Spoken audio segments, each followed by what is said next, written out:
బాబు గారు ఈ వరదలకి ఆర్థిక సహాయం అనేది ఇచ్చారు కదా, మీకు ఎలా అనిపిస్తుంది? చాలా గొప్ప విషయం అండి. ఎప్పుడూ కూడా చరిత్రలో లేదు ఇంత సహాయం చేయడం.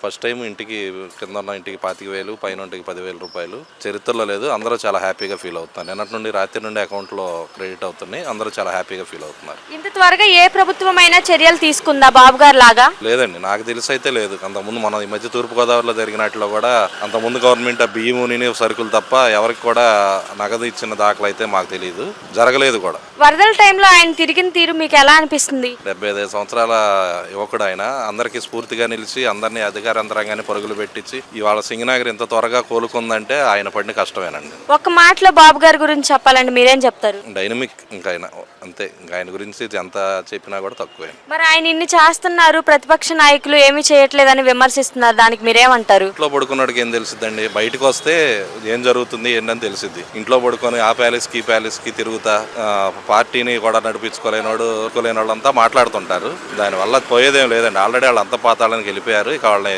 బతికించడం కూడా కష్టం.